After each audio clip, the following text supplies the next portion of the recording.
amigas! Eu sou a Ana Luísa. E eu sou a Michele. Gente, o nosso convidado traz uma bagagem impressionante. Já contribuiu com a investigação de inúmeros crimes contra o meio ambiente e é protagonista de uma polêmica série na Amazon Prime. Com vocês, Neilon Arão. Olá pessoal, tudo bem? Olá. Prazer estar com vocês aqui, tá? Muito obrigado pelo convite, estou à disposição. Como surgiu o seu interesse pelo meio ambiente, Neilon? Isso é uma longa história, é melhor nem falar, porque se falar vai acabar descobrindo a minha idade. A gente, quando estava na geração lá de 90, por aí, a gente tinha essa vontade, sabe, essa vontade da gente querer fazer alguma coisa diferente. Então, cada um tinha uma tendência, né? E a mim ficou muito presa ao meio ambiente. Eu nasci em Congonhas, então, assim, uma cidade mineradora. A gente já, dia a dia, já convivia com aqueles impactos, com um pouco de poeira e tal. Então, assim, ali foi surgindo o interesse pela temática ambiental. Então eu comecei a pesquisar, comecei a ir em encontros, fazer curso, me filiei ao Partido Verde, que naquela época ainda era uma ideologia, né? Depois se tornou um partido como qualquer um outro. Então, assim, época de Gabeira, época de Chico Mendes, grandes nomes e grandes pessoas influenciadoras foram surgindo naquela época. Então foi uma época onde eu também me identifiquei com essa área ambiental. Neilon, acredito que deve ser uma loucura, né, essa jornada, devido a vários impactos que a gente tem no ambiental hoje. Conta pra gente aí como que é a sua jornada como um ativista ambiental. Olha, isso começou em Congonhas, a gente tinha uma serra lá, Serra Casa de Pedra, onde a mineração era no entorno dela toda. E a gente sentiu a necessidade de preservar alguma coisa. A gente estava perdendo tudo. Minas Gerais é feito por minas, mas também é feito por montanhas. Então a gente precisava de conciliar isso. Então nós fizemos esse projeto junto com uma série de amigos, levamos isso para a Câmara, fizemos uma movimentação social e conseguimos fazer a preservação da Serra Casa de Pedra, que está lá resistente até hoje, graças a esse movimento. Então, assim, a gente percebeu que era possível fazer alguma coisa. Não ficar, às vezes, pensando em coisa que está fora da realidade da gente, mas coisa que está muito próxima. Então, não quer dizer também que todo mundo tem que sair por aí tombando as serras. Mas quando eu vejo Belo Horizonte discutir em relação à serra, basta vontade das pessoas, sabe? Basta ação. Porque às vezes as pessoas ficam muito na parte de ideologia, ficam na parte de discussão, muito congresso, muita conversa, e o tempo vai passando e as ações que devem ser tomadas realmente não são. Então, são ações que a gente tem que levar isso no dia a dia, avaliar. Eu acho que o reflexo disso tudo se resume a gente ter uma melhor condição de vida, a gente ter uma vida boa e a gente conviver com isso tudo. Da década de 90 até hoje, realmente eu mudei muito.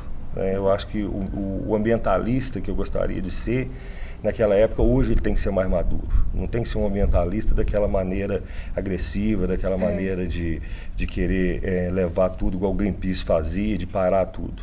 Hoje em dia você tem que trabalhar com inteligência, você tem que aprender a conviver com isso, entender que o meio ambiente, nós fazemos parte do meio ambiente, nós não somos dissociados do meio ambiente. Então nós temos que entender que nós vivemos de mineração, a nossa cultura, a nossa geração, o nosso mundo precisa da mineração. Quando eu falo mineração, as pessoas acham que eu estou falando de minério de ferro, mas não é só isso. A casa que a gente está, ela é feita de mineração, né? A areia, a argila para fazer o tijolo, o cimento para fazer as lajes. Aí você vai na mineração do ferro, da ferragem. Então, assim, nós vivemos de produtos que vêm da natureza.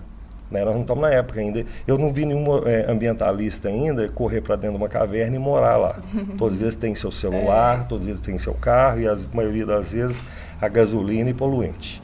Então o discurso ele está muito distante da realidade.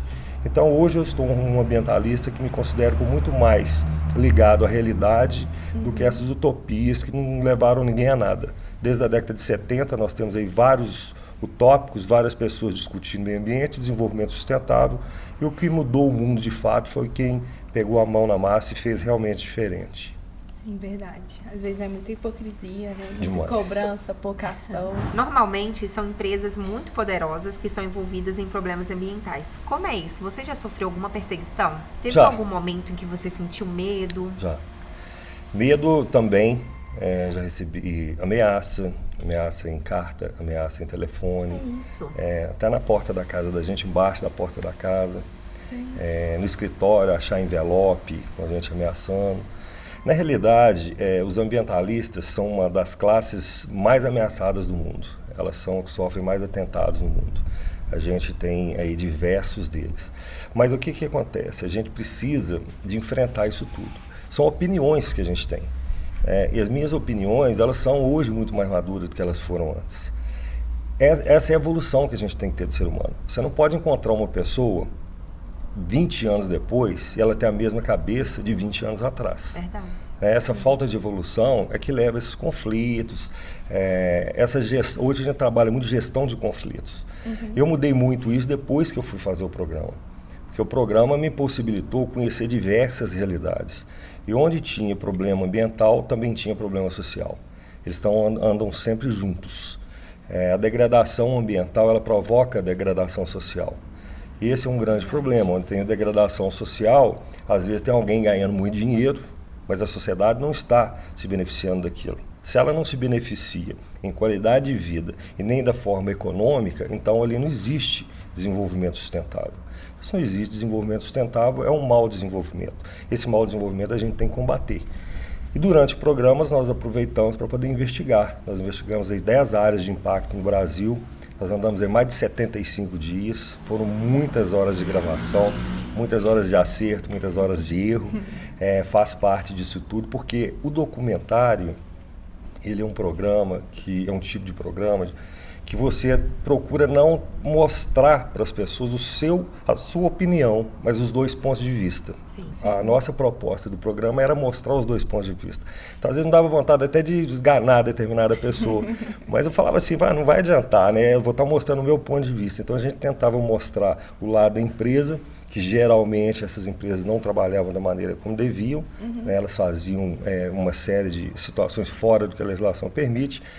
E a gente mostrava o lado da sociedade também, o que era beneficiado, o que não era. Então, isso a gente mostrava esses dois pontos. A proposta do programa era justamente isso, mostrar as duas faces de determinado assunto e as pessoas que assistem o programa, elas tiram suas próprias conclusões, que na maioria das vezes são as mesmas, né? Que precisa de ser corrigido, que há algo muito errado, sempre o poder econômico por trás e político andando junto, muito próximo. Onde tem degradação ambiental, tem lá também o poder político influenciando, tem o poder econômico junto e comprando, e com isso tem a corrupção.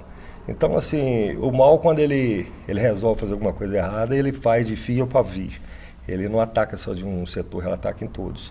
E o desenvolvimento sustentável é uma vertente que busca equilibrar isso, né? Distribuir um pouco o que tem de recurso econômico e o que tem de vantajosidade nesses aproveitamentos do que a gente tem na natureza.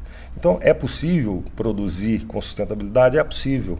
Essa é o grande mote. Como que nós vamos fazer isso? Nós precisamos de novas tecnologias para fazer isso, né? A gente não pode ficar sempre repetindo os mesmos erros que a gente já cometeu. Então, assim, o caminho está aberto, acho que tem muita coisa para ser feita, depende muito das pessoas, mas as pessoas hoje estão muito mais dispostas e nós temos muito mais acesso a novas tecnologias hoje. Então, acho que o caminho está muito mais aberto do que há 10, 20 anos atrás. Nelo, aproveitando a deixa, né, que você fez quando a gente perguntou das ameaças, a gente ficou curioso. Ficaram só em ameaças mesmo? Chegou a acontecer alguma coisa? Não, foram só ameaças. Na realidade, assim, eu penso... eu tenho muito mais medo de quem fica mais quieto do que quem fica ameaçando, sabe? Acho que essas ameaças, elas são mais assim para poder te inibir, pra você não falar muita coisa, né? Porque calar a gente não vai. Então, mas assim, é para tentar calar, né? Eu acho que era para isso. Mas, por exemplo, nós fizemos... Eu vou até evitar de falar os locais, mas, por exemplo, em determinado local que a gente não podia deixar nenhum equipamento de gravação dentro do hotel. Porque já aconteceu nessa cidade, outras equipes irem fazer gravação em relação a determinado assunto e roubaram tudo. Então, quando a gente viajava, a gente sempre tinha 3 HD, a gente gravava e tinha mais 2 cópias. Uma sempre com a gente, outra a gente colocava no correio e outra a gente deixava em algum ponto que só a gente definia quando a gente chegava. Porque às vezes você ficava lá uma semana gravando, né? Depois você perdia aquele material todo, então você tinha, além do prazo que você perdeu, a gente tinha que fazer tudo de novo. Então, assim, graças a Deus, essas ameaças ficaram por isso. Algumas pessoas, eu acho que aproveitaram algum momento também para poder fazer alguma gracinha e tal. mas nenhuma chegou a se vingar, não. Mas, por exemplo, eu estava lá gravando sobre Belo Monte, em Altamira, no Pará, e eles estavam acabando de levantar um ambientalista lá que tinha sido afogada, amarrada num monte de pedra, jogada dentro da lagoa lá. O secretário de Meio Ambiente lá quando eu vim embora, ele tomou um monte de tiro na porta de casa, que não chegou a acertar ele. Então tem locais que são muito perigosos. Essas ameaças, na realidade, a gente recebeu, mas assim, a gente estava de passagem. Mas quem está nesse local, ele convive diariamente com essas ameaças, e não são ameaças somente, sabe? Ele, sim, eu estou dizendo por mim, mas várias pessoas, vários locais que a gente passou receberam ameaças. Elas foram... Nós conversamos com gente, por exemplo, que estava em proteção policial, pessoas que sofreram atentados, mesmo, né? É a coisa muito séria. Os meninos que estavam na nossa equipe, às vezes eles falavam assim, você toma cuidado com tudo? Eu falo, toma cuidado com tudo. A gente tinha 2 carros, a gente sempre tinha um carro na frente e outro atrás, a gente tinha segurança que andava com a gente, segurança armado, lógico. Não me embrenhar lá pro meio da floresta do Amazonas sem nada, do Pará sem nada, né? De repente você estava andando numa floresta lá e outra coisa que é perigoso. Eu conversei com várias pessoas que estavam na floresta, por exemplo, ou com garimpo, mexendo com gado, invadindo terra indígena, que são pessoas foragidos da lei. Então você conversa com eles, eu sou do Maranhão, eu matei não sei quantos lá. Então assim, falava numa tranquilidade que eu olhava, assim, tinha um cara com a gente, que ele era o câmera, ele era... Claudinho, ele ficava assim, nossa senhora, você tá falando com o cara, eu tô com vontade de me largar a câmera aqui e sair correndo. E eu brincava com os caras, falando assim, vamos lá para Minas comigo, tô precisando de segurança lá. Não, vamos embora. Mas assim, acontece isso. Esses locais, não, por exemplo, que a gente investigou desde Rio Grande do Sul até Amazonas. Quando esses locais são mais isolados do meio ambiente urbano, das cidades, realmente o perigo é muito maior. A gente entrevistou pessoas que sofreram emboscadas, pessoas tomaram tiro, pessoas tiveram seu carro jogado para fora de estrada. Nós tivemos carros perseguindo a gente e tal. A gente tomava cuidado, mas graças a Deus não chegou a se consumar nenhuma. Graças a Deus. Graças a Deus. Não aconteceu, você não está aqui contando, sofreu uma ameaça, mas não concretizou. Graças a Deus. Na verdade, quando eu falei que eu não tenho muito medo, são dessas ameaças anônimas, sabe? Sim. É anônimo. Porque acho que quem tem que fazer não faz. Cara, eu tenho medo daquele que não te ameaça. Igual eu tenho muito mais medo de uma pessoa menor do que uma empresa grande. Uma empresa grande, você vai lá, denunciou a Vale, você denunciou a Petrobras, você denunciou a empresa que extrai urânio no Brasil, que é uma empresa estatal. A empresa estatal vai mandar você fazer nada. Agora, aquele garimpeiro que está lá, que você vai lá, aquele cara que está cortando uma árvore de maneira ilegal na floresta, aqueles são mais perigosos. Porque você não sabe quem que é, você não sabe de onde veio, o que está fazendo ali. Você pode estar diante ali de um cara que matou um monte de gente e está ali passando alguma necessidade e vai falar, olha, e até mesmo porque, se a gente for olhar a legislação, hoje em dia, se você der um tiro, às vezes, numa pessoa, você vai responder um processo de liberdade, você vai procurar um advogado, você não vai preso na hora, e às vezes, se você cometer um crime ambiental, a pena é muito mais dura. Nós vivemos num país assim, que realmente tem essa discrepância também. Nós temos uma legislação ambiental que ela criou um arcabouço jurídico que ele é muito complexo. Verdade. Sabe? Então, assim, eu acho que precisa até passar um pouco disso aí a limpo. Mas há questões que, por exemplo, a vida humana, ela tem muito menos valor do que uma situação que envolva algum recurso ambiental. Nossa, é uma problemática. Isso é uma discrepância. Isso é uma discrepância. E não é errado a gente dizer o seguinte: um bebê no feto hoje, ele tem muito menos valor do que um ovo de tartaruga. Por quê? Porque a legislação que vai apenar o cara que furtar um ovo de tartaruga e que está em extinção vai ser muito mais severa com ele do que aborto, que estão querendo liberar aborto por aí. Então, assim, são questões que a gente precisa de ver, entender que a gente precisa de preservar, a gente precisa de criar condições de ter um equilíbrio, uma relação boa entre o ser humano e a natureza, mas a vida humana ela tem que ser levada em consideração. Ela não pode nunca A vida humana poderia valer menos aí do que um ovo de tartaruga. Nossa, verdade. É um ponto pra gente pensar mesmo. Pessoal, agora o momento da nossa pergunta coringa, a mais esperada e polêmica. Qual é a coisa mais surpreendente que as pessoas não sabem sobre você? Conta pra gente o segredo ou uma história que você nunca contou pra ninguém. Joga pra gente o que você nunca contou, porque depois nós vamos pesquisar. Você é pra eu ter medo? Ele acabou de ser intimado, recebeu uma ameaça. Bom, vamos lá. Tem uma coisa assim, são vários segredos. Segredo eu não posso contar, né? Porque senão vai deixar de ser segredo. Mas tem um negócio que estou terminando agora, hoje, inclusive eu estava fazendo, que é o seguinte. Vai ter um monte de segredo, vão ter um monte de segredo meu. Por quê? Eu até acho que eu não falei isso ainda em nenhum programa. Um ótimo segredo. Exclusividade, hein? Coloca aí, ó, exclusivo. Não falei mesmo, não. Seguinte, durante a gravação do programa, eu escrevi um diário. Esse diário mesmo, todo dia eu chegava onde a gente ia dormir, até quando eu estava na rede, lá na oca da tribo indígena, eu chegava, meu computador estava carregado, eu escrevia esse diário. Que legal. Esse diário chama Diário de um Ambientalista. Ele vai ser lançado agora, dentro de... Eu acabei de assinar passei meus dados hoje, por coincidência, para a editora. A editora vai mandar o contrato, vou assinar com eles semana que vem, 2 anos de exclusividade com eles. Então eles vão estar lançando um livro meu que já está pronto, que vai sair agora, chama 1855, antes e depois das cartas do cacique Seattle, que é um índio, foi o primeiro índio que fez um texto ambientalista. Na realidade, até a história é interessante, porque índio a gente tem que chamá-los de nativos. Índio é um negócio referindo-se às Índias. Quando Cristóvão Colombo descobriu as Américas, ele achou que tinha acertado a Índia. Ele nunca imaginou que tinha descoberto um novo continente, inclusive morreu achando isso. Ele nunca imaginou que ele tinha descoberto um novo continente. Essa história está no livro, que a gente conta desde o redescobrimento, como é que foram feitas todas essas colonizações. Nós passamos por um período aí, o maior genocídio mundial foi feito aqui nas Américas, com os indígenas. Então, assim, esse livro agora que nós estamos lançando, que nos próximos 30 a 90 dias ele está pronto, nós vamos lançar ele aqui em Ouro Branco primeiro, depois vamos lançar na Fred. Eu estou ansiosa para ler. Muito legal. Ele tem uma história muito legal, uma pesquisa que eu fiz desse cara. E logo em seguida nós estamos terminando de fazer o Diário Ambientalista. Lá sim, lá eu conto praticamente as ameaças que tivemos durante os programas, alguns segredos, algumas coisas eu tive que botar tarja preta, sabe?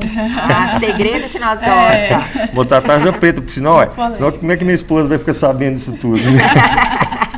Então, assim, mas eu acho que esse é um segredo que eu não contei para ninguém. Ótimo. Legal.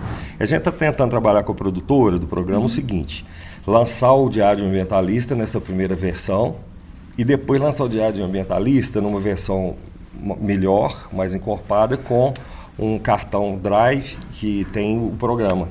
Aí vai ter, você vai comprar em duas edições. O primeiro tem 5 programas, o outro tem 5 programas. Mas esse é um projeto que a gente está desenvolvendo ainda e fica para o ano que vem. E como foi a ideia da série e o sentimento de fechar com uma gigante como a Amazon?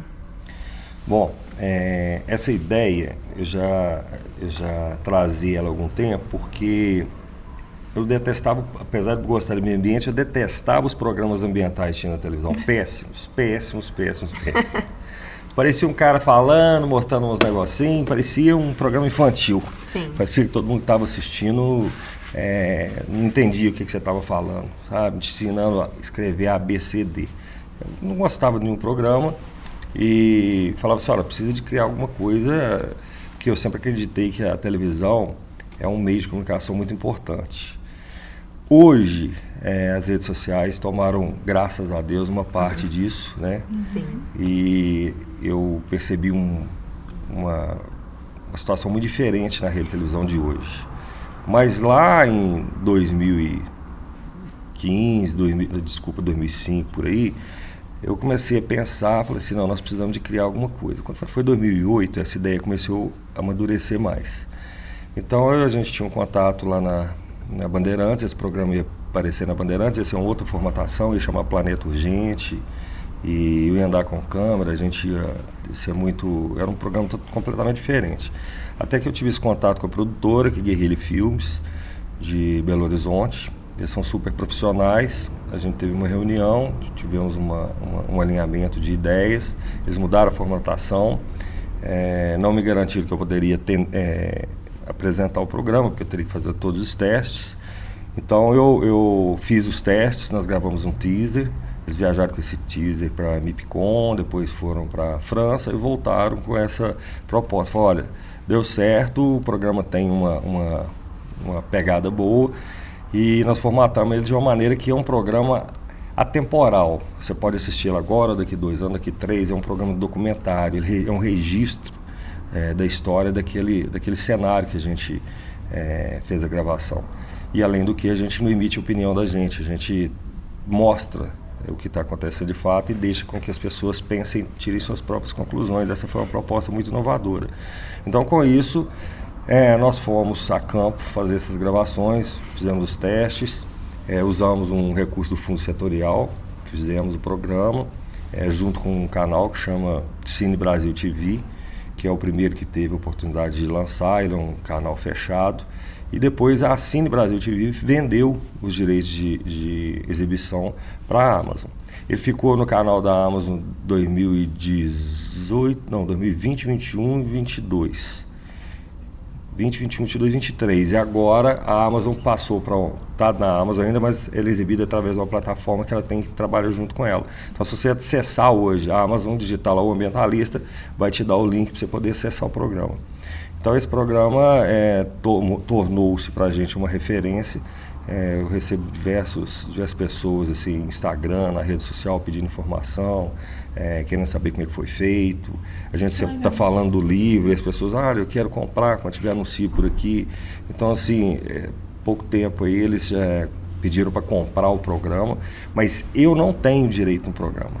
Eu sou apresentador do programa, não tenho direito nenhum no programa. O direito do programa é da produtora e do canal de televisão. Eu não ganhei mais nada. Apesar que eu ganhei um valor simbólico para apresentar, porque eu queria muito fazer esse projeto. Mas eu não ganho mais nada por isso.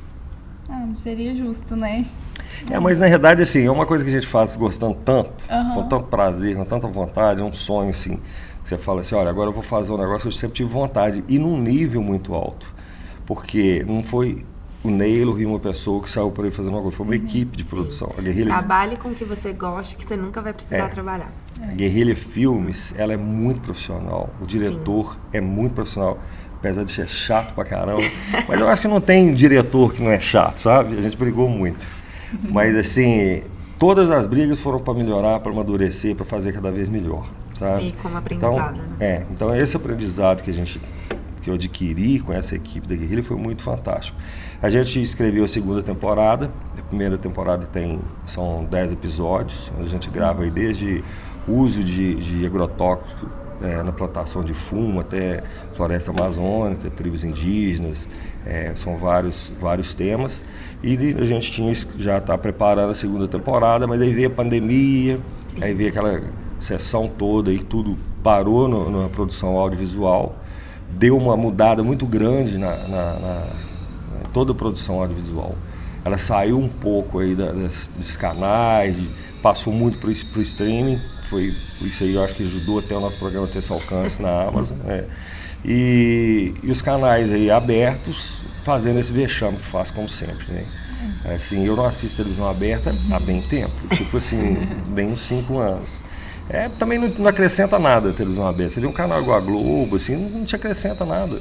Sabe, eles querem te vender a ideia deles, né, que é interesse deles. Sensacionalista. Eles não te dão opção de você poder sequer duvidar, porque se você duvidar, para eles é fake news. Então, a divergência de ideias, a gente encontra isso na rede social hoje com mais facilidade. Você vai no canal de streaming que você vê o que você quiser, a hora que você quiser, né? Às vezes, geralmente sábado ou domingo eu posto, gente, acessa, veja o programa, e a gente sempre tem um retorno, olha, eu vi, é legal e tal. Então, assim, eu acho que ficou muito mais democrático o acesso às informações, aos meios de comunicação, com as redes sociais e os canais de streaming. E isso que o Neylon tem falado aqui é muito importante, porque hoje nós estamos aqui apresentando para vocês, passando diversas informações graças a essas plataformas, né, como YouTube e Instagram.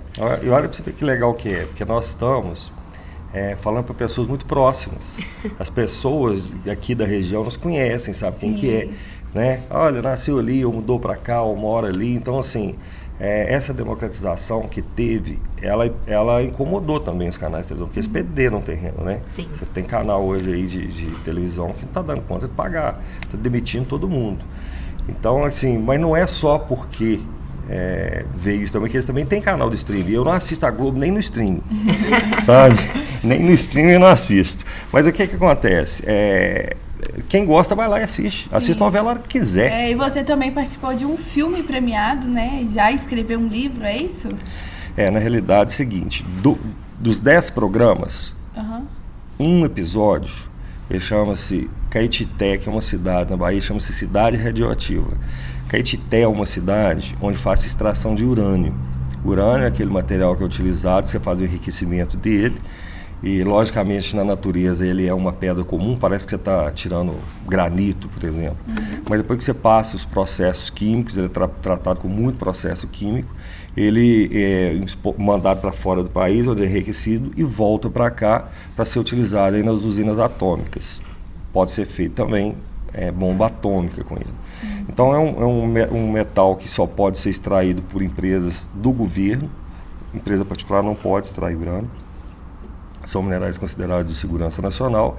E nós fomos botar a boca no trombone que eles estavam contaminando a água, as pessoas tendo câncer no entorno da mina, vazamento de produto químico. E lá fica no sertão da Bahia. Então é o seguinte, é um lugar que já não tem água e a que tem está sendo contaminada. Então as pessoas às vezes faziam um poço artesiano para poder acessar a água, para poder cuidar da lavoura, de plantação e tudo, e ficavam sem saber. Com o tempo foi descobrindo que esse produto ele estava contaminado, a água estava contaminada com urânio. E inclusive teve um padre lá, muito interessante o fato desse padre. Esse padre começou a pesquisar isso, e o bispo transferiu ele. Mandou ele para 300 quilômetros de Caetité. E a cidade estava assim, quem manda é a empresa, sabe? Tudo é da empresa. Aí você ia lá na feira, tinha uma feira bacana lá, você ia, os produtos de hortifruti tinham que vir de outros municípios, porque as pessoas de lá tinham medo de consumir, se realmente estava tudo contaminado. Então nós fizemos essa denúncia, nós investigamos, fomos no Conselho Nacional de Energia Atômica no Rio de Janeiro, porque o programa ele era muito interativo. Isso é muito importante, porque se não fosse o programa... a gente não ia só no local, mas, por exemplo, ela estava envolvida em determinada situação, a gente ia no Rio, então às vezes a gente estava na Bahia investigando, mas eu tinha que ir no Rio de Janeiro, porque o Conselho Nacional de Energia Atômica é lá. Aí eu tinha que passar em Brasília para olhar como é que foi feito esse licenciamento. Então o programa não é só no local, ele interligava diversos pontos. E esse programa, que levou isso aí a público em forma de documentário, ele participou em 2019 no Museu de Arte Moderna no Rio, em um festival internacional de cinema, cinemas voltados às questões ambientais de energia nuclear, onde ele foi eleito lá pelos participantes lá como o melhor documentário nacional de 2019. Para a gente foi uma grande honra, eu estava lá com o diretor, nós recebemos o prêmio lá, foi super interessante, foi 2019. E Caetité, e engraçado, foi o primeiro dos 10 programas que eu gravei. Então, assim, a gente estava moldurando ainda como é que ia ser tudo, né, gente? E tal. Ouro Branco tem gente importante. Não é importante, não, igual todo mundo. Todo mundo é importante, né? Cada um dentro do seu, da sua área, dentro do que tem que fazer. Eu acho que o que é bacana quando a gente fala de importância é a diversidade. Sim. Cada um tem que estar na sua área. Verdade. Se um vai gravar, o outro que escreve, o outro que filma, equipe, a nossa turma ali. O que seria do programa aqui sem aquela dupla dinâmica? Olha lá para você ver. Então, assim, é muito bacana a gente estar fazendo esse trabalho. E as pessoas, geralmente, que assistem, elas não têm nem noção do que acontece nos bastidores, né? Principalmente dos erros de gravação, né? Até que não tivemos muitos, não, né? Mas eu já tive muito, viu? Eu já tive uma hora de ir com o carro e voltar, tipo 10 vezes que eu errava a Sério? frase. Porque eu detestava ficar de frase pronta. Aí o diretor ia, no fim eu desistia, não vou não, fala o que você quiser aí. Mas isso acontecia muito. Tem dia que você não está num bom dia, você não consegue se concentrar. Né? Tem dia que você amanhece lá e você não adianta, você não vai concentrar. E às vezes você está concentrado em outra coisa, aquele assunto é diferente, ou está preocupado com alguma outra coisa. Sim. Então, assim, as pessoas acham que a gente senta aqui e está tudo bom. Não, gravamos aqui 3 horas para fazer 20 minutos para a turma aí. Né? Mas isso é o que tem que acontecer mesmo. A gente quer vender um produto de qualidade, você tem que melhorar seu produto. Né? Mas é um prazer estar com vocês aqui, viu? Prazer é todo nosso. Eu acho que a importância disso aqui são vocês, não sou eu, não. Ah, não. Que isso. Obrigada. Aproveitando, Neilo, como que você chegou a Ouro Branco e por que escolheu morar em Lobo Leite? Eu nasci em Congonhas. Então, assim, Congonhas é cidade natal. Conheço fia, pavi, todo mundo. Né? É uma cidade que a gente, como é uma cidade pequena, a gente conhece todo mundo. Sim. Se você não tem uma amizade com a pessoa já te viu na rua. Então, assim, é uma cidade que eu amo, que eu gosto muito. Mas Congonhas está ficando, assim, dos últimos 5 anos, começou a ficar muito tumultuado. A atividade mineradora, ela é uma atividade super importante, mas ela causa uma série de problemas no município. Sim. Pressão mesmo nos sistemas econômicos, sistema de saúde, educação, tal, e perde-se muito a qualidade de vida. E nos últimos 3 anos, eu resolvi mudar para Lobo Leite, que eu falei assim, não, a gente estava construindo uma casa em Lobo Leite, restaurando uma casa, queria passar fim de semana. Mas aí quando a gente ia para lá, estava tão tranquilo e tão sem poeira, não, vamos mudar para cá. Só que a poeira chegou em Lobo Leite, entendeu? A quantidade de caminhão que passa ali está acabando com a qualidade de vida lá. Mas é muito caminhão. Então, assim, nós fomos para lá para ter uma melhor qualidade de vida, um lugarzinho mais tranquilo, um distrito tranquilo, e teve aquele problema que está tendo agora de poeira que está insuportável viver lá. Então, assim, a gente está até analisando a possibilidade de mudar para Ouro Branco. Como que eu cheguei em Ouro Branco? Eu fui secretário de Meio Ambiente em Congonhas, né, quando foi criada a secretaria. Nós terminamos o governo lá em 2020, e logo no princípio de 2021, o Hélio me convidou para vir aqui para Ouro Branco. Então, a gente era um desafio novo, eu já estava aqui no metade do caminho entre Congonhas e Ouro Branco, e sempre gostei muito de Ouro Branco. Não dei muita sorte aqui quando era muito novo, não, sabe? A minha namorada aqui. Mas tá bom, isso faz parte. Mas aí eu sempre gostei muito de Ouro Branco. Ouro Branco, hoje, no Alto Paropeba, é a cidade de referência em qualidade de vida. Você pode rodar qualquer uma cidade. Você vai em Congonhas, você vai em Lafayette, que me desculpem, Congonhas, me desculpe, Lafayette. Eu ia até falar isso, eu sou até suspeita para falar, mas eu amo Ouro Branco. Ouro Branco é diferenciado. Sim. Se eu estiver chegando aqui hoje na região, eu falo assim, olha, eu vou escolher um local para eu morar. Eu vou procurar aqui um local que tem um ensino bom, Ouro Branco tem. Lugar que tem uma condição boa de vida, de convívio social, Ouro Branco tem. Comércio bom, Ouro Branco tem. Uma vista linda, uma serra linda.